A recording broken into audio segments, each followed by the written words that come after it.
Tech&Co, la quotidienne. François Sorel. Bonsoir à tous, 19h30 pile en ce jeudi soir. Merci d'être là, bienvenue dans Tech&Co, la quotidienne. Bienvenue sur BFM Business et bienvenue pour la dernière de la saison. Et oui, après on passera en mode best-of et on reviendra frais et dispo, tout bronzé, espérons-le, le 24 août prochain. Ce sera la grille d'ailleurs de rentrée de tous les programmes de BFM Business. En tous les cas, ravi d'être avec vous pour ce soir avec un débrief de haute volée et au sommaire ce soir de Tech&Co, la quotidienne sur BFM Business. On va revenir un petit peu sur le Graal de tous ces systèmes d'IA, c'est le fait de donner un cerveau au robot et Mistral, justement, y pense. On va en parler dans un instant. On évoquera aussi bien cette petite musique qui revient de temps en temps et là qui se confirme. Visiblement, bientôt de la pub arrivera dans ChatGPT en France. C'est pas une bonne nouvelle. Et puis, on évoquera dans la dernière demi-heure de ce Tech&Co pour cette dernière de la saison, les tops et les flops de nos débriefeurs. Vous allez voir, ça va saigner ce soir. Un grand merci d'être là. Bienvenue, c'est parti pour Tech&Co, la quotidienne. Tech&Co, la quotidienne, le débrief de la tech. L'intensité de France-Maroc, tout à l'heure, vous allez voir, vous allez le vivre juste avant, sur BFM Business dans Tech&Co, la quotidienne. Ça diffuse en direct Qu'est-ce qu'il ne faut pas faire pour appâter le chaland, mesdames, messieurs. Bonsoir Cédric Ingrand. Salut François Sorel. Comment ça va Cédric? Écoute, comme dans un rêve, je ne peux pas te laisser partir en vacances sans qu'on se voit quand même. Mais c'est vrai, et ça me fait plaisir, ça me touche énormément.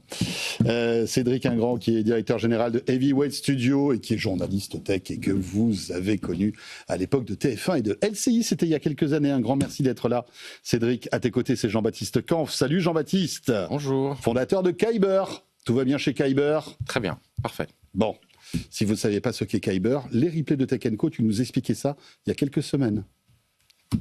Tout va bien, ça va.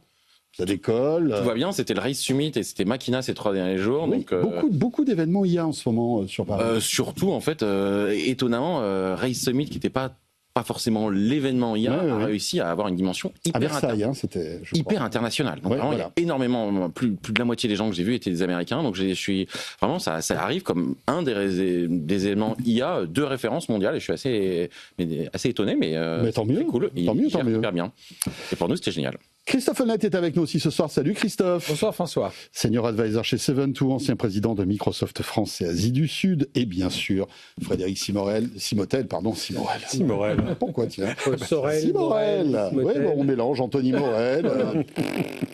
C'est la fin de la saison. Là, on est en roue libre ce soir. Franchement, si vous avez un magnétoscope enregistré, parce que à mon avis, ça risque de déraper un peu ce soir. Magnétoscope, on explique ce que c'est pour les plus jeunes. C'était un appareil incroyable. On mettait des cassettes dedans, on appuyait sur play et rec et on enregistrait l'image et le son. Il y avait plusieurs normes V2000, faut que t'expliques ce que c'est une cassette en fait. Oui, c'est ça. Oui, c'est ça. Une cassette, c'était un truc avec une bande qui tourne à l'intérieur. Une bande, c'est quoi? C'est V2000, VHS et puis Betamax. Et Betamax. Voilà. Écoutez, c'est pour vous montrer que évidemment la jeunesse est représentée sur ce plateau. C'était aussi ça Tech&Co à l'époque. Enfin, ça n'existait pas, mais c'était de la tech. Bon, plein de sujets passionnants ce soir avec Frédéric, Jean-Baptiste, Cédric et Christophe. Et on va commencer par Mistral AI qui se lance dans la robotique. Le champion français de l'intelligence artificielle a présenté hier un nouveau modèle censé permettre à des robots de se déplacer dans des environnements complexes. Et notamment, vous le savez, le business, ce sera en entreprise. Après avoir appris aux machines à parler, Mistral veut désormais leur donner un corps. Anthony Morel nous expliquait tout ça ce matin. On l'écoute. Oui, c'est ça, faut imaginer un humanoïde qui se balade dans l'open space et qui vous apporte votre café à votre bureau. C'est l'une des démonstrations mises en avant par Mistral pour présenter Robostral Navigate. C'est le nom de ce modèle conçu pour servir de cerveau à ces robots, si l'on peut dire. Le rôle de cette IA, ça va être de permettre aux robots de se déplacer de manière très fluide dans des environnements compliqués, des bureaux, des bâtiments résidentiels, des commerces, y compris s'il ne les a jamais vus auparavant. Concrètement, on va lui parler comme on parle à un collègue en langage naturel virtuelle et il va comprendre la consigne, analyser l'environnement qui l'entoure avec des caméras embarquées, naviguer au milieu des humains, au milieu des obstacles et réaliser la tâche qu'on lui a demandé de manière autonome. Alors les applications sont nombreuses, on peut penser à la logistique, à l'hôtellerie, les robots de livraison également. Et pour Mistral, c'est une première incursion dans ce que certains considèrent comme la prochaine frontière de l'intelligence artificielle. C'est ce que dit notamment Jensen Huang, le patron d'NVIDIA, c'est-à-dire l'IA qui va sortir de l'écran des modèles qui ne se contentent plus de gérer du texte et des images, mais qui vont interagir avec le monde physique. Mistral y voit la première étape vers un agent incarné unifié, c'est-à-dire des robots qui seraient capables de réaliser des tâches de plus en plus complexes. Et c'est une nouvelle illustration. Peut-être que la France a une carte à jouer. On parle beaucoup de Vandercraft, dont les robots maintenant travaillent dans les usines de Renault. On peut penser aussi à Amilabs, la start-up de Yann Lequin, avec ses World Models, qui là encore veut faire sortir l'IA du monde virtuel et la faire entrer dans le monde physique, dans le monde réel. Avec Mistral, on a une nouvelle chance. Alors face quand même à des géants américains et chinois, je pense à Figure AI ou encore à Unitree, pour ne citer que les plus connus. Voilà, et on peut parler aussi d'Optimus, le robot d'Elon Musk et de Tesla. Voilà Mistral donc qui se lance dans cette nouvelle aventure, donc une IA pour les robots. Tiens, on va commencer par JB, tu suis un peu tout ça j'imagine. Évidemment, c'est très cool. Il y a quelques petites remarques quand même, c'est que contrairement à ce qu'on fait pas mal de fois à Mistral, là on n'a pas l'air d'être dans un modèle open weight, ça a l'air d'être un modèle complètement propriétaire. D'accord. Attention, c'est Robostral Navigate, c'est pas un modèle qui gère tout le robot, c'est vraiment être capable de se déplacer sans carte, ce qu'on appelle le mapless, et le benchmark. Avec une caméra RGB, je crois, il n'y a pas de lidar. Voilà. Avec une simple caméra. Une simple caméra, et il y a des benchmarks, notamment un benchmark qui s'appelle R2R, c'est Room to Room, et ils ont le résultat sont pas les meilleurs, mais c'est pas ridicule. Et surtout, il semblerait que le modèle soit assez petit, donc c'est assez intéressant. Mais je vois tout de suite les gens qui vont me raconter que ça y est, Mistral fait de l'IA pour les robots. Là, c'est une des tâches des robots, mais en fait, quand tu regardes un robot, il y a quand même beaucoup de tâches. Et en tout cas, c'est là. Aujourd'hui, on a l'impression quand même qu'on va se retrouver avec un modèle pour naviguer, un modèle pour le bras, un modèle pour faire quelque chose. Sachant que la tâche la plus difficile, c'est faire la cuisine, parce que vous regardez le nombre de petites tâches que vous faites quand vous faites la cuisine, entre chauffer de l'eau, le mettre au micro-ondes, ouvrir une porte, ouvrir le frigo, aller récupérer des choses, vous allez voir. En fait, si vous décomposez tout ce que vous faites, c'est très très compliqué. Et donc là, on n'est quand même pas sur un modèle qui va faire tout ça, mais c'est très cool que Mistral aille sur ce sujet-là. On va voir ce qu'ils font après. Mais c'est cool, mais c'est intelligent surtout. Parce qu'évidemment, jusque-là, ils étaient sur la concurrence frontale avec les autres modèles de langage, concurrence assez dure. Là, ils arrivent sur un marché, on va dire, où d'abord, c'est que du B2B. Clairement, donc ça veut dire qu'il y a de l'argent à prendre, ce qui est plutôt intelligent quand on est Mistral. Et puis, alors j'ai vu quand même il y a des chouettes avancées, outre le fait que de fait t'as pas besoin d'avoir un lidar ou d'avoir du multicaméra pour que ça marche avec une pauvre caméra à 10 €. Ils ont entraîné le modèle sur des contenus simulés. C'est très français, tu apprends à marcher avant d'aller dans le couloir. T'apprends à un robot qui n'a jamais vu un couloir, et ce qui réduit en plus le coût de l'apprentissage. Non, c'est chouette. En tout cas, c'est une diversification bienvenue pour Mistral, qui, en frontal face à Claude, OpenAI et les autres, forcément, pouvait peiner un peu, avait la souveraineté comme atout, mais ça ne peut pas être le seul atout. Voilà, après, moi, je ne veux pas doucher cet enthousiasme qui est plutôt positif, et c'est très bien, mais on est loin d'un robot autonome qui pourrait faire la cuisine, qui pourrait faire le ménage. Mais c'est vrai pour tout le monde, je rappelle. Il n'y a pas une boîte qui est un peu plus en avance. Beaucoup de démonstrations qu'on a vues au CES, c'est radiocommandé. Exactement. Les robots boxeurs. Mais on voit qu'il y a des startups qui commencent à apprendre, qui ont des IA qui apprennent les gestes. Que fait un humain, le robot, en tout cas, il y a des caméras qui comprennent ces gestes-là et qui après arrivent à les reproduire. Oui, juste la gestion de la main, c'est un budget et c'est une start-up en soi qui va valoir plusieurs milliards. Juste la main. Juste la main et l'appréhension. Mais même de l'équilibre. Alors là, pas la compréhension de ce que fait la main. On n'en est même pas là. On n'en est même pas là. Il faut comprendre. Les robots, c'est beaucoup de tech. C'est sûr, tu peux acheter une Unitree à 8 000 €, 5 000 €, mais il fera quand même pas grand-chose, sauf si tu le contrôles par Kyber. Allez. Oh là là là là là là, le petit tac comme ça, c'est beau, magnifique. Non mais là-dedans, ce qu'il faut voir aussi, c'est toute la partie équilibre, parce qu'un robot, ça tient pas comme nous naturellement, notre cerveau qui calcule. Là, t'as vu, ils sont sur roulette, celui-là. Ils sont sur roulette, mais même sur roulette.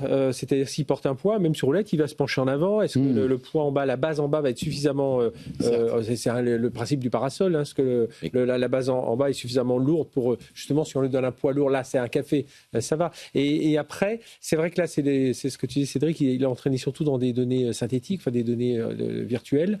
Faut voir ce que ça donne en environnement réel où la lumière change, il y a des humains qui se baladent au milieu, donc il faut voir tout ça. Maintenant, des enfants. Non, mais c'est mais maintenant, voilà, il faut saluer. Ce qu'il faut saluer, c'est que ça y est, on se lance et on n'hésite pas à... Et tu noteras que la roue, c'est aussi ce que fait Enchanted Tools avec Mirokai. Mais bien sûr. Mais on peut imaginer plein de partenariats. La bipédie est quelque chose de finalement assez compliqué à gérer et t'en as pas forcément besoin. Mais tu sais ce que m'a dit Jean-Louis Costanza là, de Wondercraft, là, il m'a dit que pareil, les roulettes c'est assez complet. Quand je prenais l'exemple du parasol, c'est vraiment ça. Il faut vraiment un poids assez lourd en bas pour porter des parts. Pas pour le café. Il faut avoir un centre de gravité assez bas. Pas pour le café, mais pour tu vois Wondercraft c'est porter des pneus. Si jamais tu as fait du Segway, en fait, tu l'as vite vu. Donc en fait, c'est lourd un Segway. C'est lourd un Segway. Et pour cette raison d'ailleurs, c'est parce qu'en fait, il faut pour avoir ta stabilité, il faut te mettre du poids. Mais évidemment, plus tu mets du poids, plus c'est coûteux de se déplacer, moins tu as de batterie. Donc il y a beaucoup en fait d'approximations et de choix à faire qui sont pas du tout évidents et on n'y est pas encore, mais ça va venir. Et en tout cas, ça accélère très très vite, ça c'est sûr. Et c'est modèle open source, donc du coup, ça veut dire que c'est assez ouvert. A priori, c'est ouvert pour que d'autres viennent greffer leurs applications dessus. Christophe.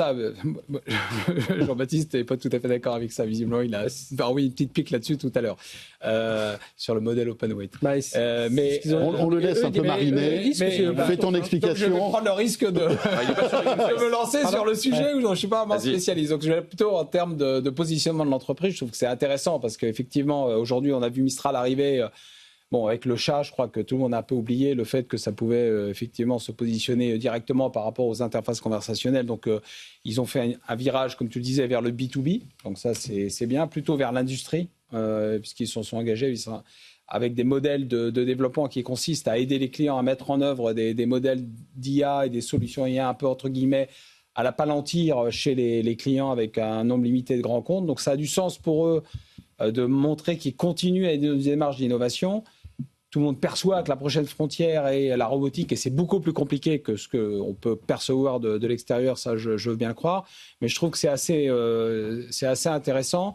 Le fait de se positionner également avec une technologie sans LiDAR, mais avec une caméra toute simple qui a pris un modèle simulé, mais qui apparemment peut se réentraîner dans un contexte qui fait qu'on ne pourra peut-être pas l'acheter comme ça et ça marchera, il y aura un peu d'accompagnement.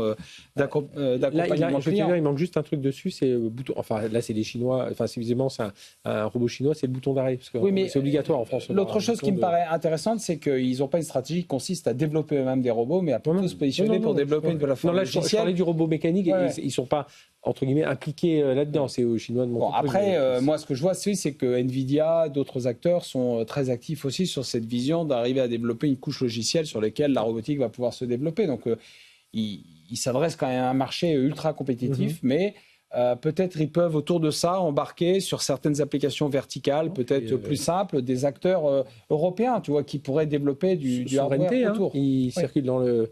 Il va cartographier un peu les bureaux, tu vois, selon chez qui il est utilisé. Si les données peuvent rester en France. Et ce que tu dis, c'est intéressant, c'est que Mistral, ils ont quand même pas mal travaillé sur leur OCR, qui est un très très bon OCR. Ils ont pas mal travaillé sur Voxtral, qui était leur partie voix. Donc en fait, tu vois qu'ils se diversifient pas mal sur les types de modèles. Et en fait, il y a plein de besoins, en fait, parce qu'on va avoir pas forcément un modèle qui fait tout, mais plein de modèles spécialisés pour des tâches spécialisées, de la voix, de la reconnaissance d'image, de la reconnaissance de vidéo, etc. Alors évidemment, ça fait rêver, ces robots qui pourraient être demain dans les usines, qui sont déjà dans les usines, mais on voit que là, on essaie de franchir un nouveau cap. Ouais, mais il faut vraiment rappeler ce que je dis, on est dans des monotâches. Mais bien sûr, non, mais ce que je veux dire par là, c'est quand on voit on va dire encore la progression possible de tous ces trucs-là, on se dit quand même que l'être humain est une machine incroyable. C'est vrai que Alors surtout, ensuite tu vas faire le calcul de quelle est ta consommation d'énergie en tant qu'humain, mais bien sûr, et de ton cerveau et la consommation d'énergie de ton cerveau. Et là, tu vas faire ouais, quand même. Le mec qui a inventé ça, il est pas mal quand même. Hein. C'est quand même pas mal fait parce c'est pas mal foutu. Hein, parce que quand tu regardes combien ça consomme une H100, c'est 1 kilowatt. Non, mais et puis j'imagine que l'IA si ton cerveau consommait 1 kilowatt, on aurait un petit souci. L'IA doit calculer aussi toute cette consommation d'énergie, puis piloter tous ces petits robots. Enfin là, ça doit être une trentaine de petits mécanismes pour bouger un peu tout ça. Donc, je pense que voilà, l'IA va piloter tout ça. Mais bon, voilà, donc mais c'est plutôt positif. Oui, alors, tu faisais un peu le ronchon, JB. Pas du tout. Regarde une main. Ouais. Regarde combien tu as d'articulation. Regarde combien tu vas avoir de cerveau moteur. Ouais. C'est pas 20. C'est 100 que tu dois avoir sur un robot. Sur les là, il a une pince, mais... Sur les Rondercraft, ils en ont une quarantaine, je crois 40-45. Et puis là, je voyais comme il est monté sur roue, il n'a pas tout le système de jambes. Mais en fait, tu dois en vite beaucoup plus. Et en fait, c'est un vrai problème parce que ça coûte très cher. Aujourd'hui, la partie moteur, en fait, c'est quasiment un tiers, voire la moitié du prix d'un robot. En fait. C'est pas Optimus qui est plutôt en avance là-dessus, parce que moi, je vois des vidéos de robots Optimus qui arrivent à prendre délicatement des œufs, des vers, etc. À quel prix ? Moi, je te fais un super moteur. Il coûtera 1 000 € le moteur. non, mais à quel prix ? Après, bon, on sait que ça coûte cher aujourd'hui, mais dans 10 ans, ça coûtera 5 fois moins cher, etc. Tu vois, par exemple, le prix des servomoteurs. C'est-à-dire que techniquement, on arrive à le faire, ça coûte très cher. Tu noteras, le prix des servomoteurs, c'est quelque chose qui descend relativement peu. Et c'est un vrai sujet. Un bras robotique, c'est hors doigt articulé, t'as 6 moteurs déjà. Juste le truc que je pince, je prends. Donc après, tu rajoutes pour la main. Tu rajoutes la consommation électrique, Et ben voilà. Écoutez, donc on est très efficace en énergie, nous les humains. Ouais. C'est ça. Non, mais je trouve que c'est intéressant de se dire que finalement, quand on compare un humain à ce que fait aujourd'hui le nec plus ultra de la technologie, on est une machine qui est inégalable pour l'instant. C'est quand même assez vertigineux. À 20h, on doit rentrer chez soi, on doit se nourrir, on doit aller se coucher. Lui, il peut continuer à... Ah oui, bon. Ouais, d'accord. Servir des cafés aux développeurs qui travaillent toute la nuit. Oui, c'est ça. Mais bon, on n'y est pas encore, visiblement. On va parler maintenant de Gradium. Est-ce que vous connaissez cette pépite que j'avais reçue dans Tech & Co il y a quelques mois de cela, pépite française, très intéressante, d'IA vocale. Par exemple, ils font du text-to-speech, ils font de la traduction aussi, Gradium. Bref, une belle boîte, très intéressante. Et là, pourquoi on en parle ce soir ? Parce que il vient d'atteindre les 100 millions de dollars de financement et Nvidia devient l'un des principaux investisseurs de Gradium. Et l'autre bonne nouvelle, c'est que Gradium s'étend aux États-Unis. Donc voilà, écoutez, plutôt bonne nouvelle tout ça. Mistral et la robotique, Gradium qui monte d'un cran, visiblement. Qui commence là-dessus ? C'est intéressant, on est encore dans l'économie circulaire. C'est Nvidia met de l'argent dans Gradium qui va probablement utiliser les puces de Nvidia, donc au moins ils sauront quoi faire avec l'argent vu que c'est devenu quand même très très cher. Et encore, oui. C'est pas quel deal. Gradium, c'est une excroissance de QTI. C'est ça qu'il faut dire. Je sais, Jean-Baptiste me pousse presque du coup dans un. Allez, mais vas-y, tu vas le dire. C'est hyper original. Il y a aucun autre endroit où on a ce système de labo de recherche qui est un labo de recherche privé de fait, qui spin-off. Attends, je vais faire le journaliste, on repart du début. QTI, c'est ce truc co-monté par Xavier Niel, Rodolphe Saadé et Eric Schmidt, qui est le propriétaire qui ont mis 300 millions pour créer un laboratoire d'IA. Rodolphe Saadé qui est le propriétaire de BFM Business. Oui, ça c'est le NDLR en bas de la il faut le rappeler. Qui ont créé ce laboratoire d'IA qui est destiné justement à faire des start-out en fait, à créer des produits qui prendront leur envol. Ils avaient mis 300 millions, là, Gradiant enlève 100, ils en avaient déjà levé 70 à la fin 2025. Ce qui est embêtant, c'est qu'on ne connaît pas les noms des autres investisseurs. Bon, soit, on verra bien. Et puis surtout, ils arrivent sur un secteur qui est quand même un peu en surchauffe, c'est-à-dire que les startups européennes de la voix et de l'IA ont levé plus de 500 millions sur les 6 derniers mois, donc il se passe pas mal de choses. On voyait comment ça s'appelle, c'est Gladia, racheté par OVH Cloud, enfin en voie d'être racheté par OVH Cloud. Non, mais on sait que là aussi c'est un marché presque infini. Ce qui est intéressant, c'est que QTI était un des premiers à faire une IA vocale, qui est donc un LLM vocal qui réfléchit en voix. C'est-à-dire que habituellement, ce que tu fais, c'est que donc tu parles, ça fait du speech to text. Ensuite, ça utilise le texte pour faire... Donc ça fait toutes ces conversions, en fait, c'est ça. Et justement, Moshi, qui était donc le premier modèle de Qtile, ne fonctionne pas comme ça. En fait, on ne repasse jamais en texte. Donc ça ne fait pas speech to text, text to LLM, LLM to voix. D'où la faible latence. Et donc, ils avaient justement Moshi, qui était les latences les plus faibles, ou justement pour faire quelque chose qui te répond dans 100 millisecondes au téléphone. Et c'est une partie des gens qui ont fait Moshi, en fait, qui ont spin-off pour faire Gradium. Sachant que la société peut-être la plus connue en voix au monde, c'est Eleven Labs, qui est surtout très très forte en text-to-speech, donc en génération de voix. Oui, et arrive à numériser les voix humaines. À cloner, ouais. Voilà, à les cloner en des quelque voix, sorte. Voilà, c'est ça. Alors Gradium, avec tout cet argent, va s'installer dans la baie de San Francisco. Ils vont accélérer sur la recherche en IA, développer sans doute de nouveaux produits, et puis donc cette expansion internationale avec l'arrivée dans la Silicon Valley. C'est très bien. C'est très bien. Voilà. Très bien. Ouais. Et surtout, tu vois quand même que la voix, c'est la nouvelle frontière. On va en parler juste après, parce que je pense qu'après on parle de ChatGPT, mais maintenant il y a ChatGPT Live qui est activé dans pas mal d'applications de ChatGPT, et donc maintenant tu touches plus à ton app et tu fais que parler, et c'est une vraie conversation qui arrive. La voix, c'est important. Ouais. Christophe. C'est marrant parce que tu vois, je me souviens. Il y a 25 ans, j'étais chez Microsoft et il y a certaines personnes qui disaient « The voice is the new mouse ». Et on avait ce thème-là. Et en fait, Bill Gates l'avait promis pour Windows 98, pour la voix.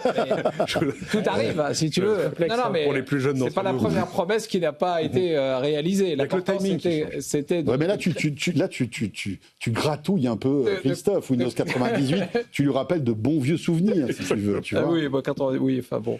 Windows 95, c'était quand même mieux. Mais oui, en fait, il y avait ce. Le mieux, c'était Windows Vista, on est d'accord. Oh là là. Là, j'étais parti. Il y avait. C'est pour ça d'ailleurs. Oui, c'est pour ça que ça a flanché. C'était Christophe qui l'a présenté. En haut de la pyramide. On s'égare un petit peu. L'arche de la défense.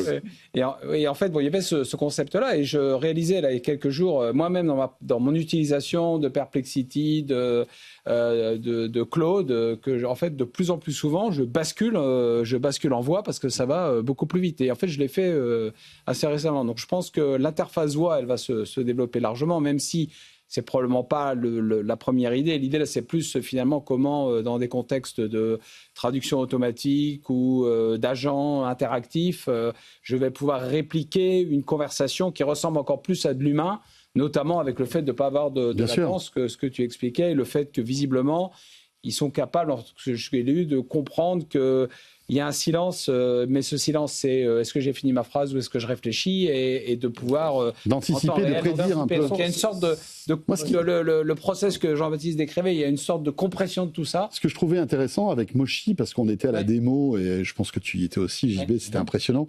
En fait, l'IA répondait avant que la personne termine sa question, parce que ça allait tellement vite, et l'IA comprenait le sens de la question avant qu'il termine sa question, ce qui fait qu'il se chevauchait tout le temps, finalement. C'était même un peu too much, la démo.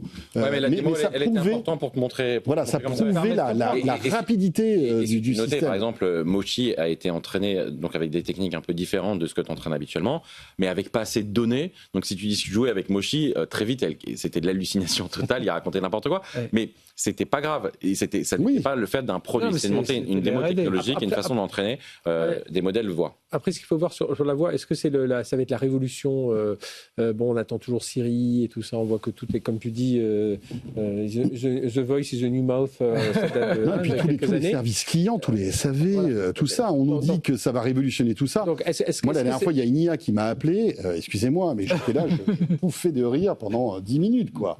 Il y en a il y en a un qui marche très très bien. Franchement, c'est là où il faut se poser un revendeur d'énergie, je ne vais pas citer son nom, il faut qu'il change. Est-ce que c'est une vraie révolution ou est-ce que c'est juste une nouvelle interface? Parce que derrière aussi, la voix, tu parlais, on peut discuter avec la voix, et c'est les chercheurs qui le disent, à un moment, tu as une certaine fatigue conversationnelle, c'est-à-dire il y a un moment, on a un peu marre de parler, enfin tu vois, on ne peut pas... Alors qu'au clavier, il peut y avoir la fatigue du clavier aussi, mais voilà, il faut faire attention à ça. La fiabilité, comme tu dis, les silences, les accents, les mots qui se touchent. Et puis, dernière chose, la sécurité, parce que les clonages vocaux, je ne fais pas de dessin pour vous dire qu'aujourd'hui, c'est ultra perfectionné et que là, on atteint quand même des niveaux assez forts. Donc, voilà, il y a quand même quelques étapes pour ça sécuriser. Non, moi je pense qu'il faut. Mais Gradium, voilà, c'est positif. Bon là-dedans. Moi j'ai une question quand même. Je trouve que c'est super positif. Et puis le modèle, d'un laboratoire privé qui essaime une entreprise, en plus avec des cofondateurs, de ce que je comprends, qui sont des anciens de Google, DeepMind ou de Meta. Donc, ça veut dire qu'on est quand même capable de recréer de l'IP local et de donner envie aussi de créer des entreprises en France. Donc, ça, c'est positif. Mais la question que je me pose, c'est quoi le futur d'une boîte comme ça ? C'est quoi en quoi on fait un produit ? Parce que si tu fais juste... si tu as juste une super démonstrateur qui fait ça, tu vas avoir un truc un peu en avance...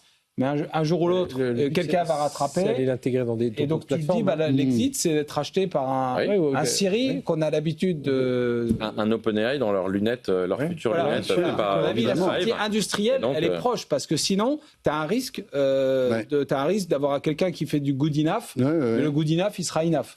Exactement. Et là, c'est quand même un truc très horizontal. Mais d'où la bonne idée d'essayer de s'émanciper et d'aller dans la Silicon Valley. De se mettre aux US, absolument. Bien sûr. Absolument. Évidemment. Et puis n'oubliez pas, il y a quand même Nvidia qui a mis un peu d'argent là-dedans, donc ils doivent. C'est sécurisable. Ils vont réussir à Alors, ce qui n'est pas très clair dans l'annonce, c'est savoir si Nvidia c'est le lead ou c'est le follow. Oui. Et ça m'a un peu gêné dans cette. Alors, par contre, j'ai pas assez cherché. Ça, c'est un peu ma faute. Il n'y a pas de valorisation non plus. Non, c'est pas. Il n'y a pas beaucoup d'infos. C'est moins grave, mais de fait, leur père, c'est Eleven Labs, 22 milliards. Pas mal. Oui, pas mal du tout. Mais beau produit. Est-ce que vous voulez qu'on parle de ChatGPT, de la publicité qui va arriver, les amis ? Voilà une bonne nouvelle, juste avant de partir en vacances. Préparez-vous, car OpenAI cherche des vendeurs de pubs. Et c'est comme ça qu'on s'est dit, allez, ça va arriver chez nous. Et typiquement, la branche française d'OpenAI cherche des commerciaux qui vont vendre de la publicité. Et à partir du moment où vous cherchez des commerciaux qui veulent vendre de la pub, ce qui se trame, c'est pas terrible. Et donc, à terme, peut-être dans quelques mois, on aura de la publicité qui apparaîtra sur les versions gratuites et Go de ChatGPT, qui sont, on va dire, les plus abordables. Enfin, évidemment, la gratuite est très abordable. Celle qui est la Go, elle est à quelques dollars, je crois, c'est 5 euros ou 5 dollars, quelque chose comme ça. Et donc, la pub peut apparaître de deux manières. Bannière qui n'a rien à voir avec votre discussion. Et puis, je crois qu'il y a aussi une autre fonctionnalité qui est de parler en fait à une publicité qui s'affiche pour avoir plus d'informations.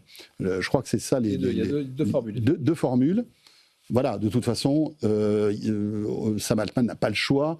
Il faut qu'il arrive à diversifier ses revenus, Christophe. Et à monétiser un peu ces 95% d'utilisateurs qui ne payent pas un rond. C'est dur, mais c'est un peu ça. OpenAI, dans la galaxie des acteurs de l'IA, pour moi, c'est un des plus fragiles parce qu'il n'a pas les poches profondes. Il n'est pas Google qui a des business qui rapportent des dizaines de milliards, ou Microsoft ou Anthropic avec Amazon. Donc, quelque part, il faut qu'il arrive à trouver dans son activité un business model qui peut fonctionner. Donc il y a effectivement la conversion, un upselling sur la base B2C très large, et puis il y a le développement de l'activité B2B qu'ils essayent de faire en essayant de développer, de recruter massivement des équivalents forward deployed engineers à la mode Palantir pour essayer de développer des applications IA chez les clients. Mais donc ils ont absolument besoin de monétiser cette audience qui est quand même importante, même s'ils se font rattraper quand même pas mal par millions de personnes. Claude, mais 900 millions de personnes. Et donc, il est naturel qu'ils le fassent. Maintenant, la question, c'est en quoi l'expérience va-t-elle être clair sur ce qui est la publicité et ce qui ne l'est pas. Visiblement, dans les premiers tests qu'ils ont fait, parce qu'ils en ont fait sur 10% de leur base installée aux États-Unis, de ce que je comprends, ils ont des taux de conversion sur la publicité qui sont 3 à 4 fois ce que fait Google. Donc, ils arrivent à du 5 à 7% de conversion. Pourquoi ? Parce qu'en fait, tu es déjà engagé dans une discussion assez approfondie et donc tu es chaud comme prospect, si je puis dire. Ouais, et donc, tu bascules plus rapidement. Et ça atteint 7% dans le tourisme. Et je ne sais pas si vous avez préparé un voyage avec ChatGPT ou avec un... Mais en fait, naturellement, il propose des choses. Et on se demande toujours pourquoi il me propose tel hôtel. Et pas ça. Et pas ça. Et donc, est-ce qu'il n'y a pas eu un petit billet derrière Hilton pour te proposer Il faudra qu'il soit évidemment avoir un comportement. Juste une chose, OpenAI stipule et précise bien que ça n'influera pas sur les réponses qui seront affichées. Voilà, ils le disent, ils le répètent. Pour le moment. On croirait entendre Don't Be Evil. Non, mais bien sûr. Là, je me fais le porte-voix de Sam Altman, mais sincèrement, est-ce que j'y crois ? Pas énormément. C'est pour ça qu'ils travaillent avec Criteo, d'après ce que j'ai vu. Donc ils vont, ils vont faire un peu cette. Bah moi, je trouvais ça. Quand j'ai lu l'annonce, je me dis tiens, le but ce serait Criteo serait le partenaire. Alors quand par hasard Criteo en ce moment est en train de chercher de nouvelles débouchés, voire se vendre à des fonds, donc parce que Microsoft a bien son agence. Ils ont raison, il y a une nouvelle discussion. OpenAI pourra avoir sa régie pub aussi. Mais la pub, JB, sur ChatGPT, c'est... Moi, je paye pour ne pas avoir de la pub. La pub, c'est un cancer du cerveau. Qu'est-ce que tu veux que je te dise ? Je ne peux pas me poser mon avis sur la pub. On ne mangera pas ce soir. C'est intéressant parce qu'ils n'ont pas d'autre choix, tu l'as dit, il faut qu'ils monétisent cette énorme base installée de gens qui ne payent rien. Et puis surtout, ils sont quand même dans une situation d'urgence, c'est-à-dire qu'ils ont préannoncé le fait qu'ils allaient faire une IPO, qu'ils allaient s'introduire en bourse. Le problème, c'est qu'ils ont des vrais frais d'infrastructure et puis d'énormes annonces d'investissement qu'il faut financer. Ce qui leur pend au nez, c'est ce qu'on appelle un down round. C'est que pour un prochain round de financement se fasse à une valorisation inférieure au précédent, parce qu'on a vu que la valorisation, au moins virtuelle pour l'instant, d'Anthropic a dépassé celle d'OpenAI. Et donc, ils sont dans une situation terriblement inconfortable. On le dit ici, ils font des annonces tout le temps, avec des choses qui se réalisent ou pas, parce qu'ils ont besoin quand même d'envoyer du charbon dans la fournaise, tu vois ce que je veux dire, pour continuer à justifier des valorisations qui ne tiennent pas debout, mais on en reparlera tout à l'heure. Mais est-ce que ça peut être un gros business, à votre avis, cette pub ? Parce que tu disais que le taux de conversion est important. Oui, regarde le business de Google. Google, 80% de business, c'est de la pub. Et Google, ça fait beaucoup d'argent, avec des grosses marges. 100 milliards par an, mais c'est énorme. La question, c'est, est-ce que l'utilisateur qui, aujourd'hui, est vierge de publicité sur ChatGPT ne va pas aller voir sur Gemini, ne va pas aller voir sur Claude. Justement, ils vont tous le faire. Ils vont tous le faire. Et je vais t'annoncer un truc, c'est que Google risque de le faire mieux que les autres. Mais Anthropic s'était moqué, je ne sais pas si vous vous souvenez, de ChatGPT, avec cette pub. Avec cette pub, je ne sais pas si vous vous souvenez, qui était pendant le Super Bowl. Vous vous souvenez ou pas ? C'était incroyable. Il y avait un humain qui posait une question à un autre humain qui était en fait ChatGPT, et ChatGPT au bout d'un moment lui poussait de la pub un peu comme à la télé, quoi. Et il s'arrêtait de répondre correctement et racontait en fait un écran pub. Et c'était vachement bien fait. Et donc Anthropic se moquait un peu d'OpenAI. Mais Anthropic n'a pas le même ratio d'utilisateurs qui ne payent pas. Anthropic, l'essentiel de leurs utilisateurs payent. Enfin, en tout cas, ils ont un modèle économique beaucoup plus équilibré. Ils payent cher. Et puis n'oublie pas que nous, voilà, un peu alertés, on est un peu anti. Oui, mais il y a quand même un marché captif. Alors Occident, mais Inde, Chine, Chine après avec ChatGPT, c'est un peu plus complexe parce qu'il y a déjà pas mal de monde, mais tu as quand même un marché très captif ailleurs dans le monde qui mettent de la pub, tout ça. Bon. Non, je pense que le filet est suffisamment large pour que ça puisse rapporter des sous. Moi, je regarde toujours. On avait Fidjissimo qui était arrivé à la tête, pour gérer tous ces business, qui malheureusement, pour des raisons de santé, a dû se mettre un peu en recul. Puis, je pense que là, on a toutes les petites choses qu'elle avait amorcées et voir qui. Je ne sais pas qui était à la tête de tout ça maintenant, mais. Aller chercher des voilà, en tout cas, une chose à retenir, la publicité, ça va pas tarder à arriver en France dans ChatGPT, en tout cas pour la version gratuite. Cédric, Jean-Baptiste, Christophe et Fred, on revient dans un petit instant pour la suite de ce Tech & Co, la quotidienne. Petite pause et on est de retour, à tout de suite. Tech & Co, la quotidienne sur BFM Business. Tech & Co, la quotidienne, le débrief de la tech. Le retour de Tech & Co, la quotidienne, 20h04, merci d'être là. Allez, bonnes vacances à vous qui êtes peut-être déjà en train de profiter de ces quelques journées de repos, vous avez bien raison. On débriefe ensemble l'actu tech jusqu'à 21h avec Cédric Ingrand, Jean-Baptiste Kampf, nous avons aussi Christophe Honnête et Frédéric Simotel. On reste un peu du côté de ChatGPT parce que vous avez suivi quand même l'actu. Ça y est, ChatGPT passe à la version 5.6, nouvelle famille de modèles, donc avec Sol, Terra, Luna. La Sol, c'est le top, Terra, c'est la moyenne gamme, et la Luna, c'est la petite, rapide et peu chère. Voilà. Alors, tout ça a été lancé d'abord aux États-Unis. Donald Trump a mis son nez là-dedans. Il s'est dit, ouh là là, attendez, on va réserver ça pour l'instant aux élites, et puis on verra après si ça ira à l'étranger. Visiblement, ça y est, c'est autorisé à l'étranger, mais pas toutes les versions. Enfin, on est en train de revivre ce qu'on a vécu avec Fable et Anthropic, et Mythos. Est-ce que vous avez des infos? Fred, ça vient de tomber, je crois, en plus. Oui, à 19h, comment il s'appelle, Sam Altman faisait la présentation un peu de tout ça. Juste un petit mot pour dire que j'ai lu tout à l'heure une interview de Brad Smith, donc le président de Microsoft, qui dit qu'en ce moment, c'est un peu le bazar, ces histoires de régulation. Il dit, en termes de toute la régulation qui est mise en place sur l'IA, enfin les décisions plutôt prises par l'administration Trump, il dit ça manque de transparence. On manque de contrôle de tout ça et on est vraiment en train de mettre en l'air un peu le business. Et voilà, il l'a dit un peu de façon un peu crue. Mais oui, comme tu l'as dit, alors on avait quelques bribes, mais là à 19h, heure française, il a donné un peu plus d'infos donc sur tout ça. Alors bon, il a donné toutes les versions, enfin toutes les comme d'habitude, les classements, les vitesses, enfin tout ce qu'on connaît, les poids de tout ça. Il a aussi parlé d'un GPT Live que je crois que Jean-Baptiste il apprécie particulièrement. Donc GPT Live, c'est l'assistant vocal de ChatGPT, en fait. C'est l'interface vocale. C'est l'interface vocale, ouais. C'est une vraie interface. Mais ça fait longtemps que ça existe, ça. Non, parce qu'avant, c'est le bouton bleu là, qui est sur l'iPhone. Moi, je m'en sers souvent. Ouais, mais sauf que ça se coupait en ça s'arrêtait. Là, tu éteins ton téléphone. En fait, tu touches plus au téléphone. C'est une conversation. Et ça marche nickel. Franchement, c'est pas mal. C'est pas mal. C'est une vraie avancée. En fait, il peut parler et écouter simultanément. Alors, ce qu'on faisait avant, c'est tu parlais. Oui, il s'arrêtait. Il s'arrêtait et il te. Ok. Effectivement, c'est assez agréable parce que tu peux lui dire arrête-toi, tais-toi, et tu lui continues parce que tu sens qu'il part dans le. Mais si, c'est de l'expérience. Ça, c'est pas mal. Parce que des fois, je dis ça à Fred, il s'arrête pas. Est-ce qu'on pourrait pas avoir l'année prochaine tu peux pas le mettre à jour avec. Non, mais surtout, je te l'enlève, je te mets un robot et je te mets Fred et je l'aurais entraîné avec tous les contenus. Mais je préfère le garder comme il est parce que franchement de BFM que vous avez tous en replay et donc je pourrais faire un Fred virtuel et donc là tu pourras l'engueuler et ça sera légal. Attention, c'est quoi c'est intéressant ce que tu dis. Tu arriveras à faire un Fred Simotel virtuel? Pas aussi bien qu'en vrai, mais oui. Non, mais pas aussi bien.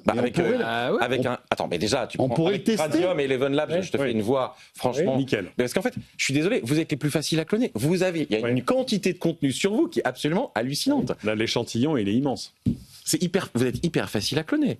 Non, et puis tu commences à avoir des endroits où les gens disent je clone telle personne, c'est-à-dire que je nourris de tous les discours qu'il a fait, de toutes les interventions, de tous les Q&A, de toutes les réunions, et quelque part j'arrive à recréer quelqu'un qui, dans un échange, se comporte exactement comme la personne. Ce que je veux dire par là, c'est qu'on arrive à cloner la voix de Fred et des phrases qu'il pourrait dire, mais pas la profondeur de ce qu'il raconte. On est d'accord?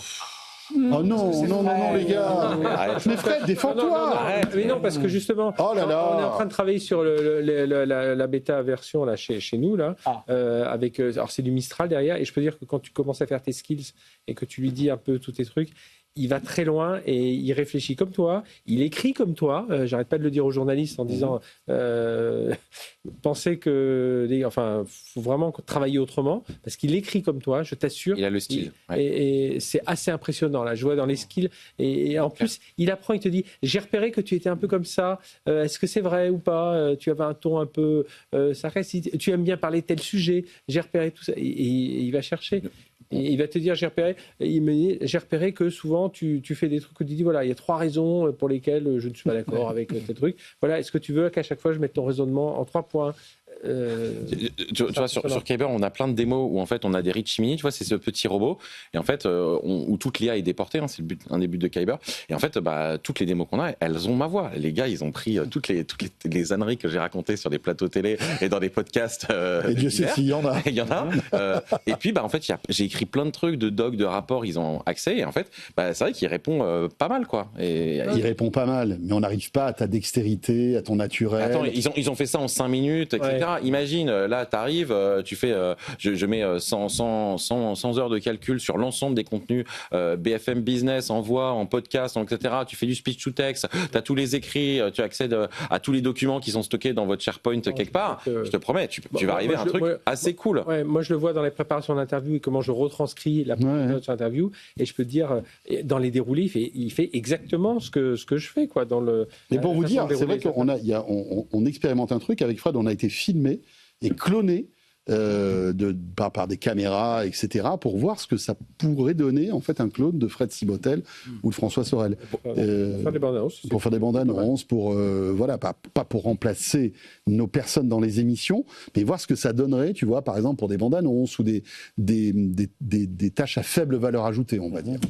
Pour revenir sur, juste avant qu'on parle de live, 5.6, il y a quand même un gros push sur la partie développement, parce que quand même, ils s'ont bien fait prendre la couronne par Claude, déjà en 4.7, 4.8, et puis en 5 avec Fable et Mythos. Un gros push sur la sécu, et avec les premiers retours qui ont l'air d'être assez intéressants, où justement, ils ont travaillé ça, et beaucoup de push sur Codex, vraiment, donc la partie... génération de code. Mais pas juste ça, qui remplace aussi un peu ton cowork et ton automatisation, ton interaction machine. J'ai vu que sur toute la partie raisonnement aussi, certains disent que voilà, ils sont vraiment améliorés sur ils sont améliorés, et puis après Claude va sortir une version qui va être meilleure. Et ça s'appelle ChatGPT Work. Ça vient de tomber là. Je viens de recevoir le communiqué de presse. Je ne sais pas, Fred, si tu l'as vu. Voilà, qui est un super codex finalement. Voilà. Mais donc il y a énormément de travail autour de Codex. ChatGPT Work, ça va permettre de rendre tout ça beaucoup plus accessible. Ouais, c'est ça. Aussi, ça va simplifier pas mal de choses, et donc ça veut dire que, alors non pas qu'il faut forcément être un ingénieur pour développer des choses avec ChatGPT, mais ça va permettre de quand même à des petites entreprises de pouvoir avoir accès. Et là, ils ont le droit de commercialiser ça en Europe. A priori. Visiblement oui. Et en fait, dans Work, il y a Chat, Work et Codex dans une même interface. Voilà. C'est une application qui réunit les trois services. Et si je ne me trompe pas, là, ChatGPT 5.6 est les meilleurs sur un benchmark qui doit s'appeler Arc HGI 3, qui est le benchmark pour atteindre l'intelligence artificielle généralisée, on peut en reparler, et c'est le meilleur, là, il doit être à quelques pourcents, alors que les autres étaient à quelques pourcents, mais moins. Ok, d'accord. Donc voilà, ChatGPT est toujours dans la course. Là normalement, ils sont state of the art. Et puis ils sortent aussi, on n'en parle pas beaucoup, mais ils sortent aussi beaucoup de versions très pointues dans des domaines scientifiques, bien sûr. Sur la médecine, sur tout un tas de domaines. Non, ils sont toujours bien. Après, voilà, il y a le côté rentabilisez-moi tout ça, les amis. Voilà pour 5.6, ça vient juste d'être annoncé, alors voilà, on y reviendra sans doute sur BFM Business dans les jours qui viennent, mais en tous les cas, ça y est, c'est lancé, et ça sera développé en France et en Europe de manière progressive, donc assez rapidement. Je vous propose de parler de Samsung maintenant, ça vous va ? Samsung qui cartonne en ce moment. Samsung, c'est vraiment la boîte bankable. Et je ne parle pas de Samsung, smartphone, télé, etc. Parce que ça, c'est, j'ai presque envie de dire, du pipi de chat à côté de la branche Samsung composant, Samsung Electronics, qui, elle, fabrique, on va dire, l'immense majorité des composants de votre iPhone, de tous les téléphones en fait, les écrans, la mémoire, etc., etc. Et Samsung profite en ce moment de cette folie de la mémoire et de certains composants et explose en fait ses résultats financiers, Cédric. C'est dingue. Ils ont fait quoi, 18 milliards de bénéfices sur un trimestre ? Ils devancent Nvidia. Oui, milliards. 18 milliards. 58 milliards sur le 58,5, excusez-moi. Pardon. Non, de revenus ou de bénéfices ? Et il parle de bénéfices. Moi, je parle de bénéfices. De bénéfices. 18 millions. Non, plus 58 milliards de bénéfices sur le deuxième trimestre. Alors, il y a un bénéfice opérationnel pour le deuxième trimestre de 2026 de 58,5 milliards de dollars. Voilà, moi c'est ce que je vois. Non, 58 milliards. Ils ont multiplié par 18, tout ça. Non, c'est... Ah oui, non, pardon, ils ont fait 1800% par rapport à l'année dernière. C'est ça. Et à eux seuls, 94% des bénéfices de Samsung. Pas mal. C'était mon coup de cœur l'autre soir. J'ai un coup de cœur pour Samsung. Je trouve pourvu que ça dure. C'est l'entreprise qui fait tourner le monde de la tech et dont on parle pas, enfin, on en parle évidemment souvent, mais qu'on met pas toujours dans le. Non, mais ça nous rappelle que il y a beaucoup d'incertitudes sur les différentes sur la monétisation et la capacité à générer des profits d'un certain nombre d'acteurs qui investissent massivement sur l'IA, mais ce qui est sûr, c'est que le hardware, il fonctionne. Et que ceux qui aujourd'hui réussissent, c'est ceux qui ont un business model qui est en tout cas éprouvé, qui est celui qui installe dans les data centers et dans les serveurs. Et pour vous donner un ordre... Ils sont verticaux, ils sont horizontaux. Ils sont partout, tu prends n'importe quel sens, ils ont toutes des diagonales. La progression du bénéfice, écoutez bien, ça va dépasser le bénéfice cumulé généré au cours des 40 dernières années de Samsung. Je comprends pourquoi ils étaient en grève. C'est-à-dire que c'est... Il y a un phénomène de volume. C'est quasi... Il y a un phénomène de volume. Miraculeux, quoi. Il y a une demande dingue et il y a des prix qui ont massivement augmenté. Donc non seulement tu augmentes dramatiquement tes volumes, mais en plus tu augmentes tes prix. Donc effectivement, aujourd'hui... On est ravis pour eux, mais c'est une mauvaise nouvelle pour tout le monde. Ouais. Ah oui, c'est sûr.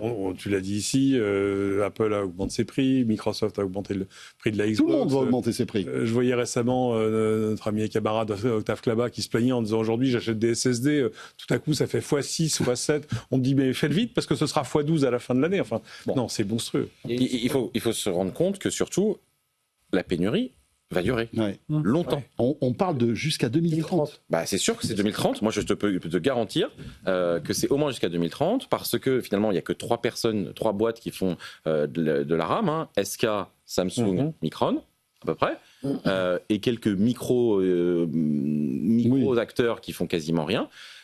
Et à E3, en fait, une partie fait quasiment que de la HBM, donc que de la mémoire pour l'IA. Les Chinois sont censés créer quelques fabs qui vont arriver pour fin 2028 à l'origine. Là, ils sont déjà à fin 2029 et c'est de la LPDDR6, mais on considère que ça va augmenter la production de RAM avec toutes les nouvelles fabs de 20%. Or, la demande, en fait, elle peut absorber 50%. Et donc, tu peux dire 2030 sans problème. Ouais. Et Samsung ne peut pas, on va dire, allez, je sais pas moi, monopoliser une autre partie d'une usine et se dire, vous savez quoi, on va faire un peu plus de RAM parce que ça cartonne. S'ils veulent faire de l'humanitaire, ils peuvent faire ça, mais je pense pas que ce soit le. Non, mais non, mais enfin, je veux dire, il y a pas, ça respire pas ces usines-là.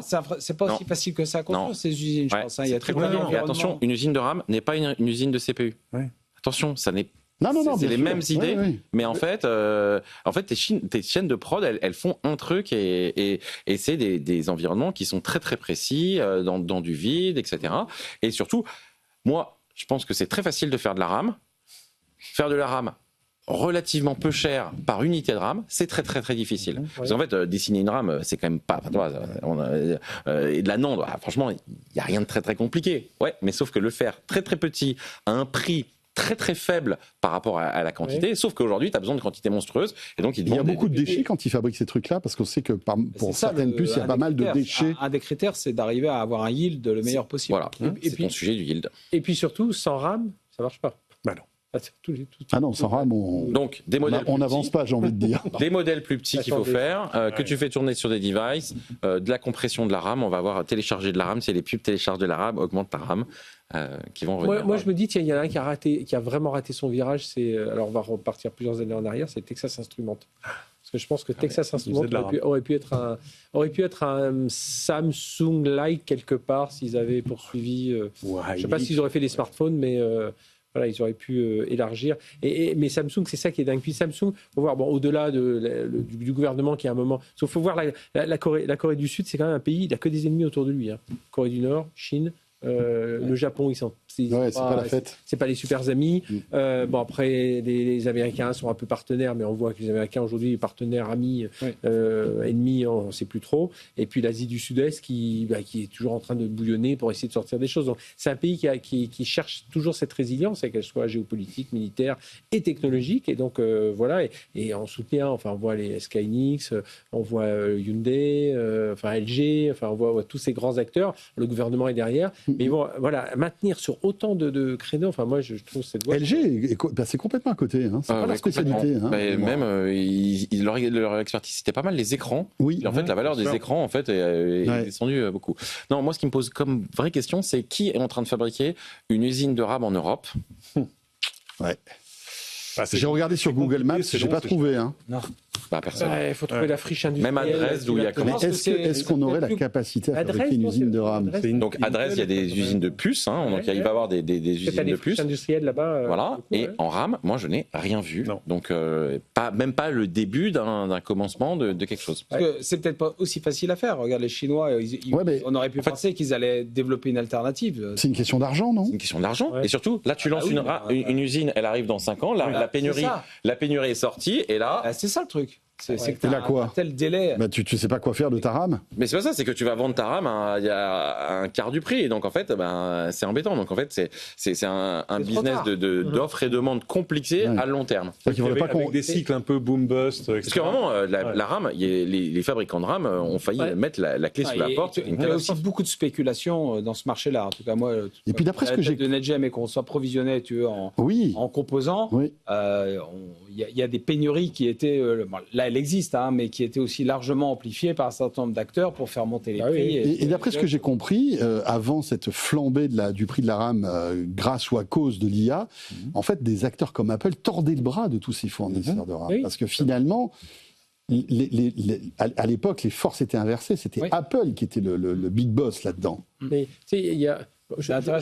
C'est pas gai tout ça. Enfin, la RAM, c'est pas gai. Là, ça. Alors, c'est le dernier. C'est la dernière de la saison. On a le droit. Mais tu sais, hier, j'ai mis. Mais est-ce que ça, une IA pourrait faire ça? Je pense pas. Non, c'est pour ça que tu ne remplaces pas par une IA. Mais tu vois, je disais mon coup de cœur. L'autre soir, c'était Samsung. Et hier soir, mon coup de cœur, et ça les faisait rire. Je disais, c'est la RAM. Je disais, voilà, une technologie complètement discrète, mais indispensable aujourd'hui. Et on aurait pensé, mais même il y a 18 mois, se dire, il y a un soir dans Tech & Co, on aura un débat sur la RAM. Je dis, attends, t'es fou, quoi. Tu sais, la RAM, nous, c'était la petite ligne dans les spécifications techniques. Et aujourd'hui, on a un débat sur la RAM en parlant de géopolitique, en parlant de grands de cycles industriels qui peuvent être ralentis. Enfin, c'est quand même incroyable. Le seul truc qui pourrait peut-être que ça se calme, c'est qu'il y ait une explosion de la bulle de l'IA. Alors, on va y revenir. Mais c'est intéressant de voir qu'on passe des années à dire, regardez, les géants de la tech, nouveaux maîtres du monde, etc. Et là, tu t'aperçois de quoi? Que les nouveaux maîtres du monde, c'est les vendeurs de pelles. C'est-à-dire que, oublie le chercheur d'or, c'est le vendeur de pelles qui gagne à la fin. De toute façon, on le sait, sur le long terme. Et là, c'est passionnant. Parce qu'en plus, de fait, c'est des choses qui se passent un peu à bas bruit. Parce que, de fait, on ne parle pas de Samsung Electronics tous les jours. C'est un truc fiable. On sait que ça fournit des composants, que ça en fournit probablement énormément à plein de monde. On n'a pas plus de chiffres que ça, même si les chiffres sont quand même publics ou parapublics. Tu dis, Fred? Ils fournissent des écrans. Enfin, tu vois, même ça. Ah non, mais ça, on savait. Mais et là, on s'aperçoit, j'ai revu les chiffres, 58 milliards en un trimestre. On comprend mieux mais les primes. Mais le gars qui négocie la RAM chez Apple, les salariés il doit être un peu plus stressé qu'avant, je pense. Le gars chez Apple qui s'occupe de la RAM, qui s'occupe d'acheter la RAM chez Samsung. D'abord, ils sont plusieurs. Ils sont plusieurs. Et je pense que là, on va dire, les forces en puissance sont changées. Tu te rends compte que quand même, tu as une boîte globale qui a dit j'arrête de faire de la RAM téléphone pour le grand public et je ne fais que de la HBM. Et d'ailleurs, j'ai vendu toute ma prod de cette année et l'année d'après. What? Et ça durera peut-être jusqu'en 2030. Et là, Meta a fait des trucs assez rigolos pour réutiliser de la DDR4 en parallèle avec des modules à côté pour pouvoir réutiliser de la RAM existante pour voir. Peut-être que sur le Bon Coin, on va pouvoir vendre notre RAM. Mais tu peux. C'est intéressant. Vas-y, tu vas voir, ça fait un bout de temps que ça marche. Moi, l'année dernière, j'ai racheté un Mac Studio avec plein de RAM dedans. Je pense qu'il va payer ma retraite. Moi, je pense que Christophe Christophe doit avoir un vieux PC sous Windows 95 avec des barrettes de RAM. Oui, mais on en avait moins à l'époque. Oui, c'est vrai. Il n'y avait pas 128 mais 8 mégas, 8 mégas, ça, le truc, ça peut valoir de l'argent dans quelques mois. Là, vous vous moquez de 8 mégas, mais peut-être on sera là, 8 mégas. Non, ça fait pas. Toute cette vague IA, en fait, elle a remis le hardware au centre du jeu, finalement. Parce que autrefois, on était dans un monde où on se disait, on développe du software, il y avait un peu de cloud, mais finalement, il y avait une élasticité absolument énorme. Alors qu'aujourd'hui, l'IA fait qu'il faut de la puissance de calcul et de la GPU. Donc ça, c'est très intéressant parce que pendant très longtemps, l'informatique était donc ce qu'on appelait CPU bound, donc limité par la puissance de calcul. Puis à un moment, là, en fait, tu as été IO bound, c'est-à-dire en fait quasiment limité par tes connexions réseau. Donc c'était le grand moment des stacks réseau, du kernel et du pure soft parce que en fait, tu faisais des microservices, tu allais faire des API REST sur le. Et là, tu reviens et donc tu montais dans les langages du Node, du machin. Et là, tu reviens sur le moment où c'est la première fois qu'on est depuis les années 90, RAM bound, qu'on est limité par la RAM. Ça me rappelle. Est-ce que ça pousse pas, ça n'a pas poussé aussi les développeurs à intégrer plus de frugalité? Et donc c'est ce que j'ai dit, des small language models et de la compression de RAM. De la frugalité. La frugalité de la RAM. Parce que c'est vrai que moi, quand j'ai démarré ma carrière, ça fait longtemps, on ne va pas dire que c'était. Non, c'était il y a quelques jours. Je me souviens de la limite de Windows 2 avec une limite de 640 kilos. Ouais, de 644 de RAM. Et après, il y avait des extended, des expanded. Et alors, j'y comprenais pas grand-chose, mais en tout cas, on était contraint par ça. Puis un jour. Le verrou a sauté, on ne s'est plus jamais préoccupé de ce problème. Et là, on revient à avoir cette attention à la puissance de calcul locale qui définit en fait tout ce qu'on va pouvoir faire. Moi, je redirai mon coup de gueule d'hier sur les développeurs en langage C, quoi. C'est le langage C qui bouffe de la mémoire sans cesse. Ben voilà, ça fait partie de l'optimisation, de revenir sur d'autres langages, le Rust. Et tout. Alors, si j'ai une IA de Fred, je lui dirais ne répète pas ce que tu as dit la veille. Je lui dirais ça pour voir si ça marche. Par contre, tu mets en haut du prompt. Je le mets en haut du prompt. Voilà. Mais je suis persuadé, tu sais quoi que ça marche. Mais ça ne marcherait pas. Non, parce qu'on peut se poser la question de te dire comment on fait pour optimiser la RAM. J'aurais jamais dû faire ça. Gaffe, il ne reste que 3 minutes. Écoutez, non, s'il vous plaît, on passe au satellite. Allez, prenons de la hauteur, les amis. Ah tiens, oui. Montons à 300-400 km d'altitude et parlons de ce nouveau projet très mignon de la part d'Elon Musk qui prépare une constellation de, non pas 20 000, 30 000 satellites, parce que 100 000, c'est mieux. 100 000 satellites pour cette nouvelle constellation. Ce serait donc des satellites Starlink on va dire, de toute nouvelle génération. Je crois que c'est la 3e, qui seraient à des orbites encore plus basses que celles d'aujourd'hui. Pourquoi ? Eh bien pour l'IA, forcément, parce que ça pourrait effectivement accélérer les échanges de données et ce seraient des satellites qui pourraient faire transiter plusieurs gigabits de données par seconde, c'est-à-dire qu'on aurait véritablement du Starlink tout aussi rapide et puissant que de la fibre optique. Voilà, ça c'était la première actu. Est-ce que ça vous parle, tout ça ? Il y a un horizon là-dessus ou Enfin non, on ne va pas demander un horizon, parce que le truc... un horizon dans l'espace, c'est compliqué, vois-tu. Il est fâché avec le calendrier de toute façon, même si à la fin, souvent, il a raison, mais enfin, en tout cas, il fait ce qu'il dit. Mais faut pas oublier, lui non plus aussi est dans une situation un petit peu inconfortable, parce que le cours de l'action SpaceX, on rappelle, SpaceX, c'est SpaceX et XAI. Non, ça s'appelle SpaceX. Oui, ça s'appelle XAI. Il n'y a même plus de SpaceX. Et X/Twitter est aussi dedans, donc vraiment, c'est un petit espèce de petit consortium. Alors, juste une chose, il devrait commencer à lancer ses satellites, parce qu'en fait, c'est une mise à jour de sa constellation qui existe déjà, c'est la V3, et il pourrait commencer à lancer les premiers satellites à la fin de cette année. Voilà. Après, bien sûr, ça prendra des années. Il promet 10 à 20 fois les capacités de la génération précédente dans un satellite qui fait une quarantaine de mètres, cinquantaine de mètres, enfin la taille d'un petit Boeing. Donc très bien, mais il va falloir les lancer, il va falloir les financer aussi. Alors c'est vrai que non, mais les satellites Starlink, ils sont tout petits, hein. Ils sont pas gros comme des avions, hein. Non, je te parle de la fusée pour le pardon, je croyais que tu parlais de la taille des satellites.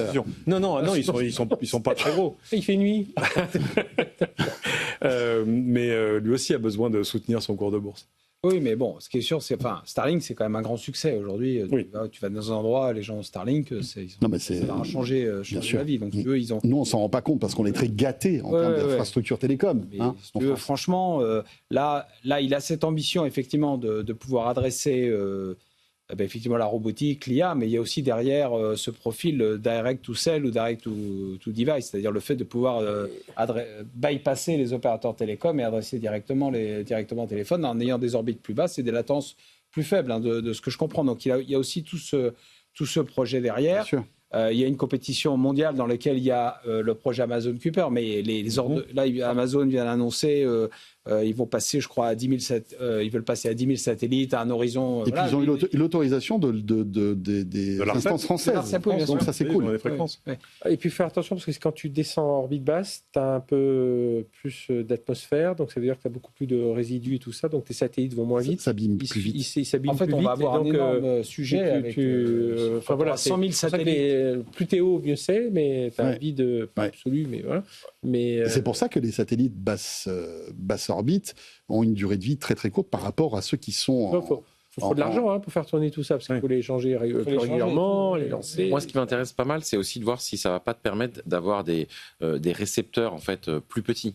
C'est-à-dire qu'aujourd'hui, notamment en mobilité, en fait, en LEO, tu as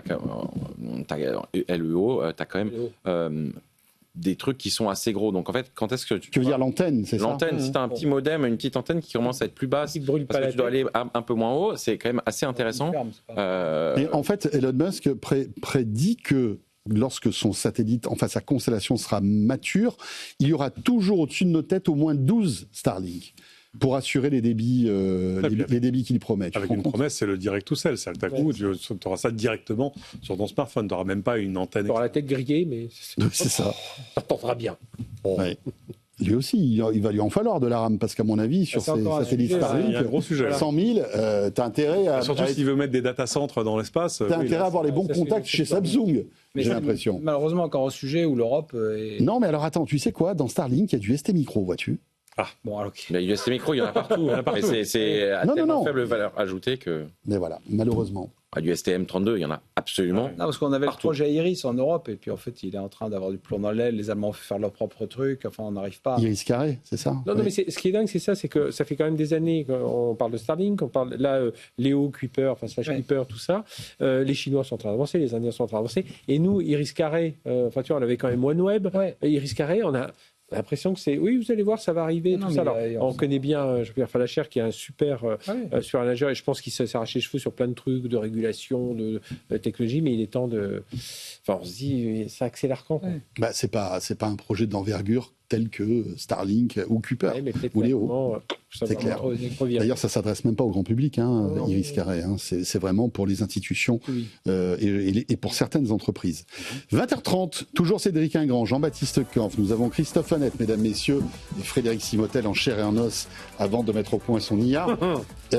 Et juste après cette petite pause, on va s'intéresser aux coups de cœur et coups de gueule de chacun. Une demi-heure pour voir un peu quelle est l'ambiance en cette fin de saison dans Tech & Co, la quotidienne. À tout de suite.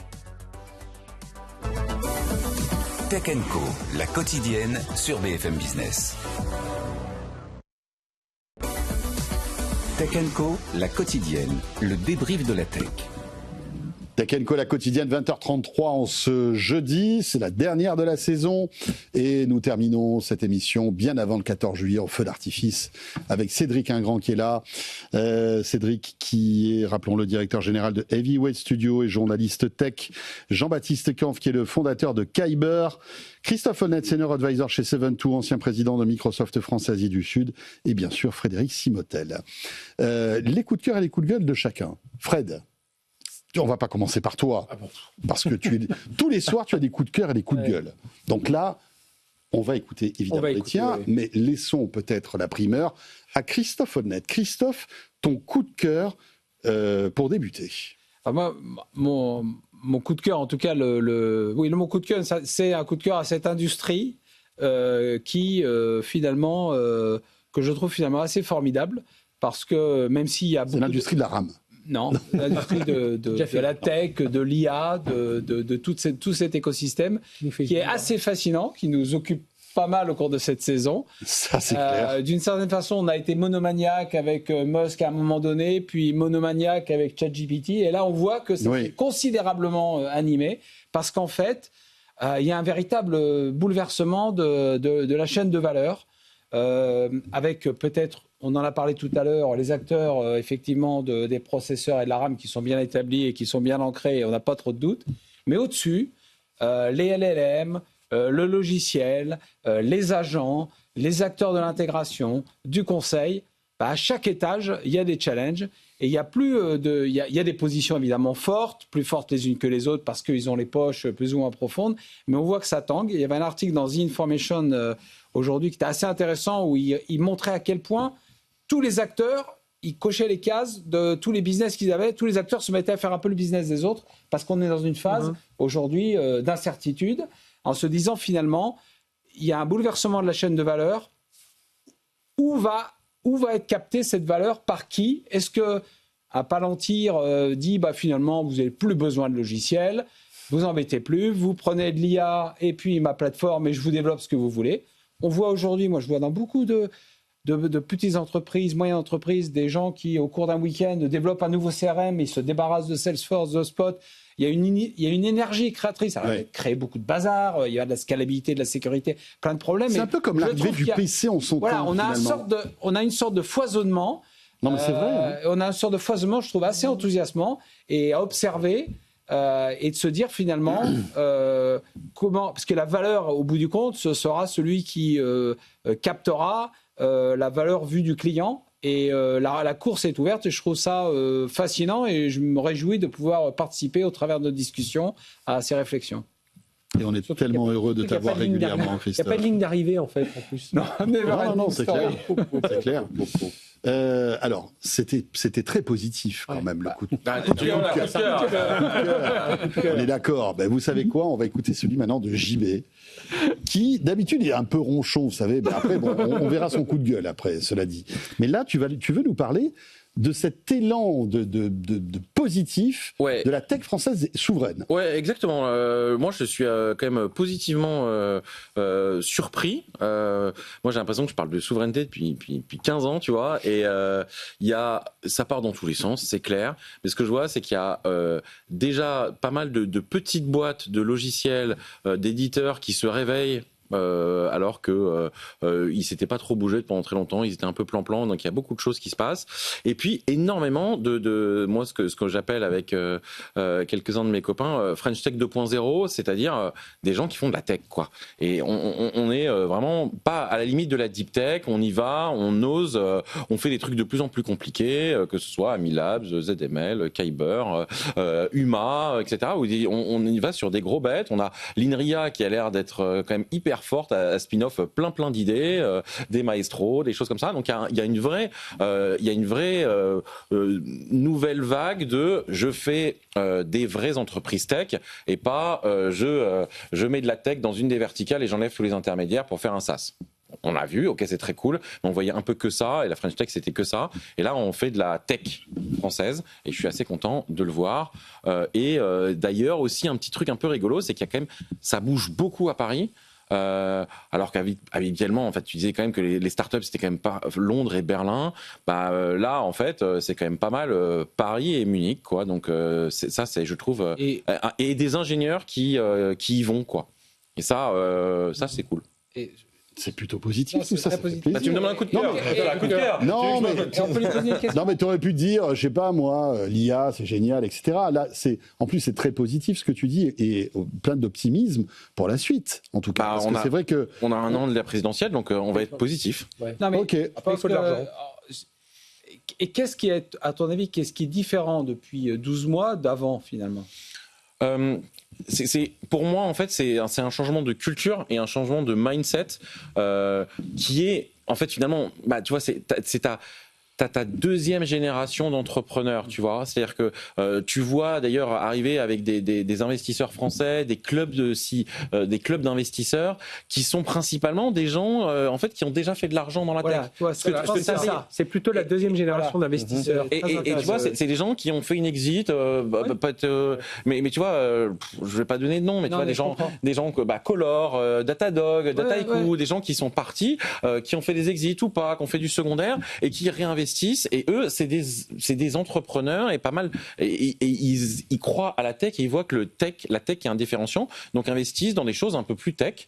Voilà. Et puis autour des écoles, je trouve pas mal des écoles d'ingénieurs et au sens large, hein, pas au sens français, mais au sens tous les gens qui font de l'informatique, des maths, etc.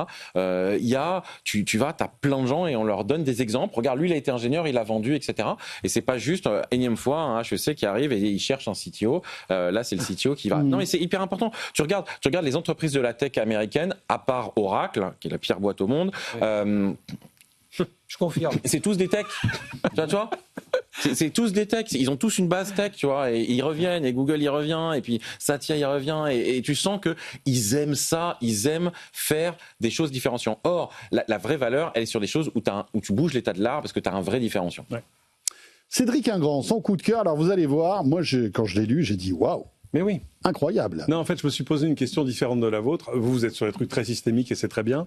Moi, j'ai regardé mon téléphone et j'ai dit, Qu'est-ce qu'il y a de nouveau ? Qu'est-ce qu'il y a de nouveau ? Pas de nouveau, mais qu'est-ce que j'ai utilisé cette année que j'utilisais peut-être pas les années précédentes, ou avec plus de plaisir ? Et j'ai trouvé une app, pas beaucoup, parce que maintenant on est tous vieux, on a des habitudes, on utilise toujours les mêmes trucs. Il y a peu d'applications vraiment nouvelles et intéressantes que j'ai pu utiliser cette année, en dehors des LLM et du reste. C'est Threads. Et alors je veux dire, tu peux pas me soupçonner d'être amoureux de Meta.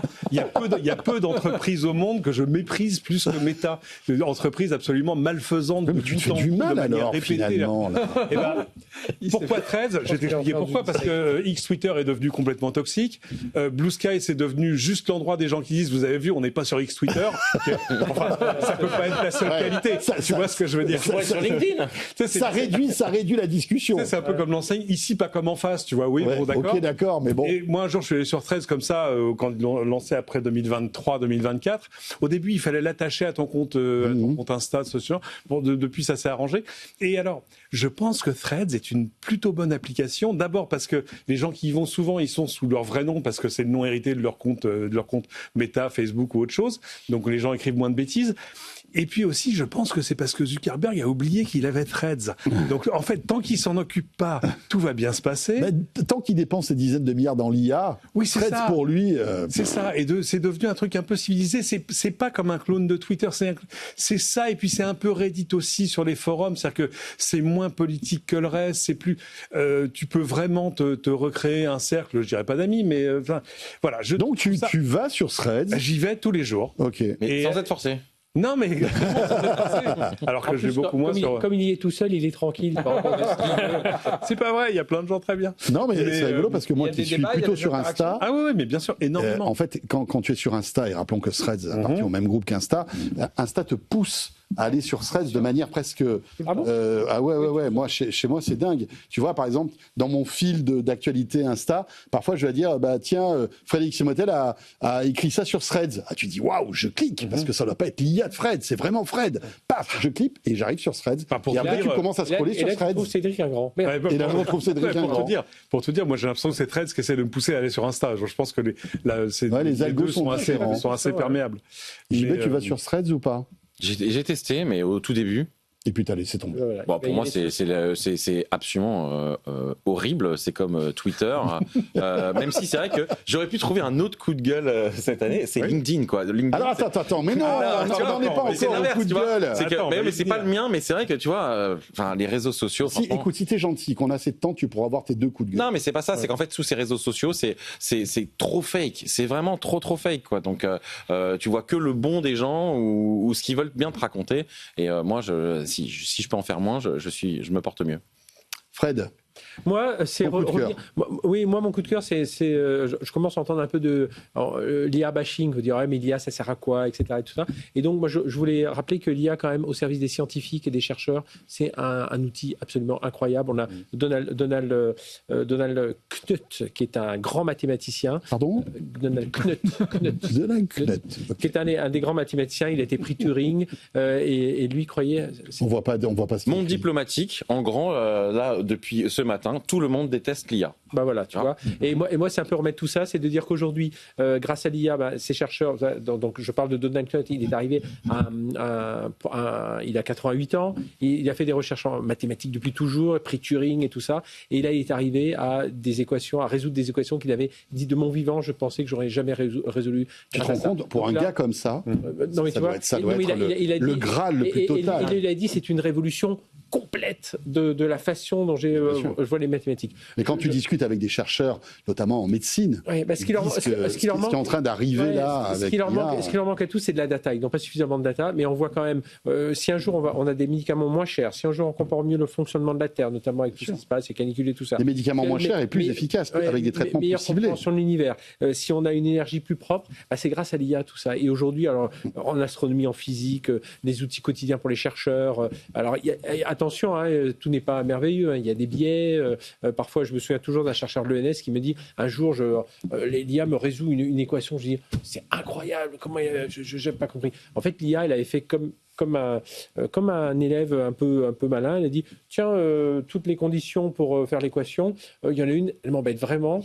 Je la zappe. Et puis j'y arrive. Et lui, il dit c'est incroyable, elle y est arrivée. Et quand il a remonté le raisonnement, il dit Ah bah oui, il enlève la condition, moi aussi j'y arrive. Mais voilà, donc il y a quand même quelques biais, il faut faire attention sur l'éthique, etc. Mais voilà, de dire, je ne savais pas qu'ils avaient sorti ça aujourd'hui, mais de dire, voilà, l'IA, alors oui, relation client, ça marche moins bien, on a des cas mais dans les métriques et la recherche, c'est formidable. La recherche, voilà, c'est ce que je voulais dire, c'était mon coup de cœur. Alors, on passe au coup de gueule maintenant, les amis, attention, Christophe. Ton coup de gueule. Il est un peu lié à ce que tu viens de dire, et je partage tout à fait ton point de vue sur les avancées, notamment en médecine, en prévention, etc. Et je pense qu'effectivement, à la lumière aussi de ce que Jean-Baptiste dit sur la une du Monde diplomatique, je crois que moi j'ai un coup de gueule par rapport au AI washing qui a pu être largement utilisé, notamment le fait qu'un très très grand nombre d'entreprises ont utilisé l'IA comme une bonne excuse pour expliquer un certain nombre de licenciements, alors que elles avaient des résultats qui étaient pas bons et qu'on sait très bien qu'avant qu'on ne puisse, parce qu'en observant la réalité de ce qu'est la mise en œuvre des outils IA dans les grandes entreprises, avant qu'on ait une capacité à supprimer des postes, il y a une vraie réflexion holistique, il faut repenser les process, ça ne se fait pas du jour au lendemain. Donc c'était une excuse un peu facile qui a, je pense, créé une grosse inquiétude sur le marché. Et qui a rendu encore plus impopulaire l'IA. Voilà. Parce que les gens se disent, regardez, là on a vraiment des exemples complets d'entreprises qui licencient grâce ou à cause de l'IA. Voilà, et donc ça crée une animosité qui est aussi alimentée par cette fascination qu'on a pour l'outil, mais on se dit, il est quand même capable de faire des choses, alors qu'il y a plutôt un travail beaucoup plus important à mener de dire finalement en quoi ces outils-là vont pouvoir aussi vous aider, faire votre travail différemment et repenser, avoir un discours un peu plus positif.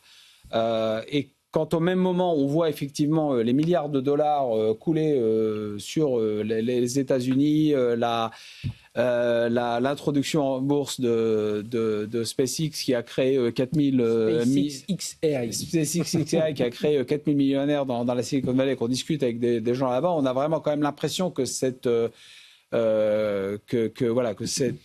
argent, en fait, il est quand même capté par un nombre très limité de personnes et qu'on a quand même une responsabilité aussi, c'est de se dire en quoi cette productivité, ces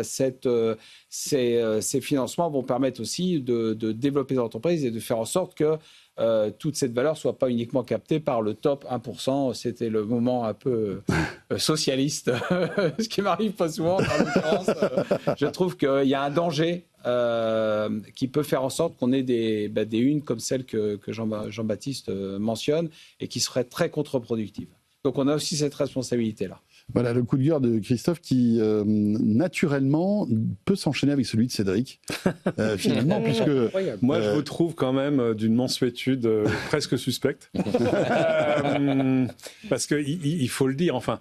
Moi, mon coup de gueule, c'est de l'hallucination, l'hystérie collective autour de valorisation de choses qui, je ne dirais pas qui ne valent rien, parce qu'on voit qu'il y a de la valeur d'usage à toutes ces choses, mais à aucun moment, personne n'arrive à faire la règle de 3 entre ce que ça fait, ce que ça vaut, le service que ça rend et ce que ça peut rapporter. Et donc, qu'est-ce qui se passe aujourd'hui ? On a des entreprises, je parle des géants des LLM et des autres, qui investissent ou annoncent investir ou cherchent de l'argent pour l'envoyer, mais à fournée entière, dans des investissements d'infrastructures à venir, parce que, rappelez-vous, toutes les annonces qu'on vous a faites en 2023, les data centers, ils ne sont pas encore ouverts quasiment. Tout ça pourquoi ? Pour justifier une valorisation boursière qui n'a pas d'autre sens. Enfin, c'est un truc de fou. Alors, tant que c'est des gens, tu vois, qui sont dans leur bac à sable, en train de se mesurer le zizi pour savoir qui est la plus grosse, etc., c'est pas très grave. Le problème, c'est quand ça vient percuter l'économie réelle. L'économie réelle, c'est le prix de mon prochain iPhone. L'économie réelle, c'est évidemment toutes les entreprises qui vont avoir du mal à développer des trucs. C'est l'énergie. Il y a l'énergie. Alors nous, on est moins percutés par l'énergie. Mais par exemple, aux États-Unis, on a vu que ça pouvait avoir un impact. Ça leur apprendra à pas savoir faire de l'infrastructure. Ouais, c'est clair. C'est clair. Mais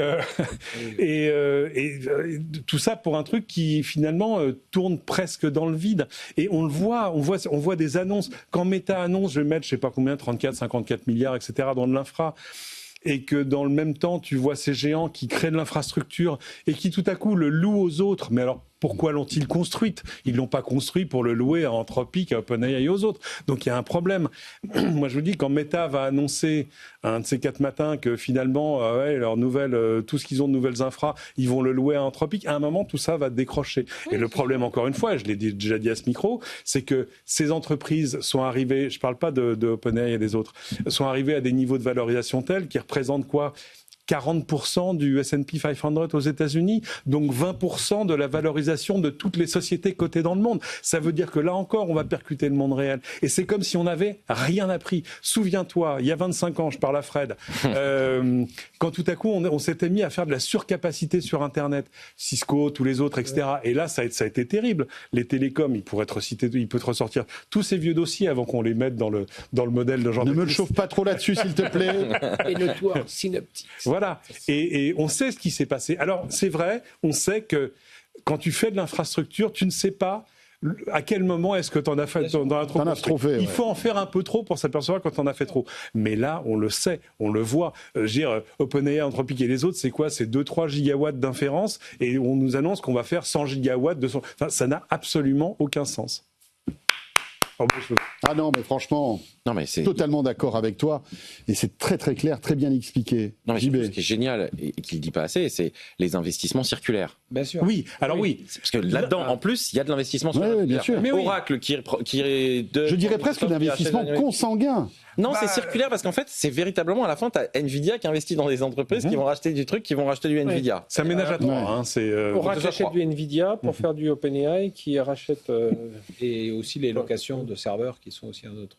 Donc 2026-27, la bulle ou pas? Ça va exploser, à un moment, il y en a un qui va éternuer et tout le monde va s'enrhumer. Je pense pas que ça explosera. JB dit non. Non, j'ai déjà dit à ce micro, moi, ce que je pense qu'il va avoir, ça va être une explosion très douce de la bulle qu'on va pas, tu sais, comme quand tu as une chambre à air qui est juste légèrement crevée, qui se dégonfle un peu.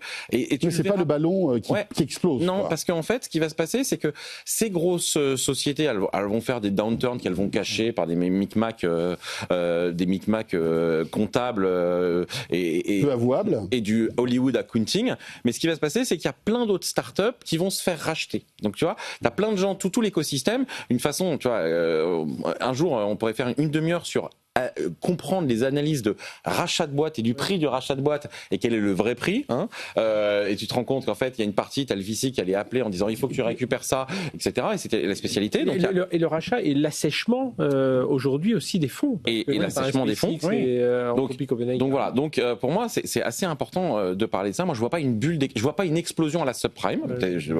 Mais par exemple, je dis n'importe quoi, Nvidia qui pourrait racheter OpenAI, quoi. Toi tu vois un truc comme ça. Non, mais tu vois OpenAI qui va se sentir obligé de devoir, par ses investisseurs, acheter quasiment toutes les autres petites boîtes qui ont eu des valos complètement délirantes. On parlait d'Eleven Labs tout à l'heure, par exemple. Et parce qu'en fait, ils ont les mêmes investisseurs et l'investisseur, pour pouvoir justifier son fonds, va te dire attends, s'il te plaît, tu viens récupérer ça, etc. Et donc, tu vas en fait avoir... Parce qu'il y a pas mal il y a quand même beaucoup d'investissements. Or, les grands, enlèves les grands, tu as quand même plein d'investissements dans plein de trucs. Et là, moi, je vois bien que tu auras une certaine concentration que tu vas avoir. Et puis, tu vas avoir... mais est-ce que les Anthropic, les OpenAI, etc., resteront... Il peut y avoir plusieurs acteurs comme ça à terme? Bien sûr. Ok. Mais ça va être compliqué. Parce qu'en face, ils ont du Google, du Microsoft, qui eux ont déjà de quoi utiliser de l'infra. Je pense que ça va être et n'oubliez pas, tous ces gens qui s'introduisent en bourse, c'est d'abord pour que vous alliez payer leurs investisseurs. Non, mais ils peuvent pas s'écoler parce que justement, il y a ce côté circulaire pour l'instant. Et dans la circularité, tu as toujours un Nvidia, un Oracle, un Microsoft, un machin qui maintient tout ça, qui maintient la roue, le mouvement de la roue. Le mouvement de la roue. Exactement. JB. Les boîtes françaises, elles se bougent pas assez. Les grosses boîtes françaises. Ça avait bien commencé. Ah ouais, mais là, franchement, tu vois, il y a une énergie, il y a des startups, il y a plein de choses, il y a des trucs qui sont des vrais trucs. Et là, franchement, quand tu vois, pour avoir vu pas mal du côté de Scaleway, la consommation des grosses boîtes du CAC 40 dans l'IA et même dans la tech, c'est d'une timidité absolument hallucinante. Tu pouvais le justifier il y a quelques années. Maintenant, tu peux pas. J'ai encore des gens qui m'ont expliqué que non, les Américains ne peuvent pas espionner tes données. C'est inadmissible. 15 ans après Snowden, 20 ans après Wikileaks, et là, on le sait, Cloud Act, Patriot Act, FISA 702, et tu dis, oui, non, mais tu comprends. Et mon coup de gueule, évidemment, Bleu, Sense et ces autres trucs comme ça. C'est inadmissible. Ça sert à rien, tout ça? Non, mais surtout, c'est de la... je suis pire que ça, pour moi. C'est de la traîtrise, vraiment. C'est-à-dire que vraiment, c'est abusé. Alors, rappelons ce que c'est, ce sont ces clouds. Mais c'est même pas juste ça. La achat. Non, mais tu parles de Bleu et de Sense. Oui, c'est du Google déployé sur des infrastructures soi-disant souveraines. Voilà, ou c'est la même chose avec. Opéré par Thales pour France, et puis. Et la même chose avec Azure. Et le troisième, c'est Amazon qui te dit qu'ils font des trucs souverains. Enfin, le SSH, il passe les frontières. À un moment, quand tu mets une backdoor, etc. Mais c'est même en général, tu vois, t'as encore des grosses boîtes françaises qui utilisent Palantir. J'ai entendu que l'Espagne allait interdire l'utilisation de Palantir. C'est évident. Enfin, comment tu continues à faire ça? Voilà. On est encore sur des déplacements très très mous et notamment moi j'ai pas mal de boîtes du CAC 40 qui viennent me demander qu'est-ce que tu ferais, et moi la première question c'est est-ce que ton CTO il est à ton board ou à ton COMEX? Il me dit mais ton DSI tu veux dire? Non, je parle bien déjà il y en a plein qui n'ont même pas leur DSI au niveau du board, et là non, je te dis le CTO. En fait, tant que tu verras l'informatique comme un centre de coûts et pas un centre de valeur et de gains incroyables, tu t'en sortiras pas. Donc tu vois, je peux le dire quasiment à toutes les boîtes du CAC 40, même si je les connais pas toutes. Moi je te dirais sauf quelques industriels, je vais les citer: Schneider Electric, Sanofi, Michelin. Okay. J'en ai un quatrième qui est le. Ouais, mais bon, c'est vrai que. Bon. Mais qui eux ont un vrai. D'ailleurs, les CIO sont au board et qui sont vraiment. Et bah, tu vois, Schneider Electric, ça aurait pu être un coup de cœur. Tu vois, si on avait le droit de tu vois, c'est une boîte que je connaissais assez peu, et cette année, et sur les 2 dernières années, j'ai pas mal regardé. Et tu vois. Le coup de gueule de Fred. Donc mon coup de gueule. Mon coup de gueule, c'est tous ces objets dont on fantasme l'existence. On est toujours en train de dire Johnny Ive, qu'est-ce qu'il va penser et tout ça. Le pendentif, la boucle d'oreille. Le pendentif, le badge et tout ça. J'ai dit mais arrêtez, les objets sont déjà sous notre nez. Ça va être une montre, ça va être des lunettes, ça va être des écouteurs. Et ça, pour moi, ça va s'arrêter là. Les bagues. Ou les bagues. Mais si tu veux, faut arrêter de penser. On est toujours en train de dire ça va être quoi le nouvel objet, et de dire arrêtez de nous balader. Parce que ils sont tous en train de nous dire, là on a vu la pub Friends dans le métro, ils sont tous en train de nous balader en nous disant ça va être le truc incroyable, on sait pas ce que c'est, mais ça va être une sorte d'enceinte ou je ne sais quoi. Et moi j'ai envie de dire attendez, on a suffisamment de recul aujourd'hui, un peu d'expérience pour dire non, alors à moins de nous implanter un truc dans le cerveau, la nouveauté ça va se tourner autour des lunettes. Ça va être autour des lunettes, autour des écouteurs, autour d'une montre, autour d'une bague. Voilà, le futur device, il est sous notre nez, voire le smartphone qu'on continuera toujours. Cédric, t'es d'accord ou pas? Avant qu'on conclue, moi j'ai un coup de cœur. Un dernier. Mon coup de cœur, c'est Jean-Baptiste Ockel. C'est gentil. Non, mais parce que les gens qui ne le connaissent pas le voient avec son expertise, sa connaissance, etc. Ce garçon, à l'échelle du software en France, c'est Mbappé, quoi. Ouais, ce garçon, il a 6 milliards de téléchargements sur Internet au travers de VLC. Et on dit, on le répète, au travers de lui. On a même... C'est un trésor national. Mais au travers de lui, il y a tous les autres. Il y a les gens qui ont fait FFmpeg, il y a tous les gens qui font l'open source en France et qui ont non seulement le degré d'excellence qu'on connaît chez les ingénieurs français, mais l'éthos qui va avec. Et ça, je trouve ça... C'est très gentil. Je vous conseille d'écouter De quoi je me mêle, où on a parlé de l'histoire de VLC il y a pas très longtemps. Exactement. Dans le plateau d'à côté. Mais c'est vrai. Et sans compter Kyber aujourd'hui. Mais je t'avoue que ici même, hier soir. C'est ta fête, ce soir, t'as vu? Non, mais ici même, hier soir. On avait des gens sans leur dire que tu étais là aujourd'hui. Et tout d'un coup, ils se sont mis à parler de Kyber. Enfin, on était hors micro, je crois. Ils ont commencé à parler de Kyber. Mais en fait, il y a plein de mecs bien meilleurs que moi en France. Et il y a des gens dont on parle pas assez. Et des vrais génies comme Fabrice Bellard, par exemple. Des choses qui se passent, et plein d'autres choses. Bertrand Pierre, le patron de l'Amiade. Voilà, il y a plein de... Le mot de la fin juste. Merci alors à vous 4, mais merci à la 50aine de débriefeurs qui, tout au long de l'année, dans Tech & Co, chaque soir, apporte son expertise, son analyse, l'actualité aussi dans la tech. Et franchement, je crois que c'est ce qui fait la richesse de cette émission. Alors évidemment, JB, Cédric, Christophe, Fred, mais aussi tous les autres. Et voilà. Et la bonne nouvelle, c'est qu'on sera là, on repartira de plus belle à la rentrée. La rentrée, ce sera le 24 août. Oui. 19h30, 21h, on sera là, peut-être quelques petites modifications, mais en tous les cas, la ligne éditoriale sera la même. Merci beaucoup à tous les 4, merci bonne Cédric, JB, Christophe et Fred. Et coup de cœur à tous ceux qui nous mettent des commentaires, et allez-y, parce que ça nous enrichit aussi. Bien sûr. Tous les commentaires. Parce que les commentaires, vous pouvez les laisser sur YouTube. Je vous rappelle que chaque jour, le replay de Tech & Co est sur YouTube. Et donc c'est plutôt cool. Allez-y, n'hésitez pas à nous laisser vos commentaires, on les lit, vos commentaires. Belle soirée à tous, bonnes vacances, profitez-en bien. Moi j'aurai le plaisir de vous retrouver quand même malgré tout la semaine prochaine pour un dernier petit de quoi je me mail avant la plage. Voilà. Très belle soirée, à très vite. Tech & Co, la quotidienne sur BFM Business.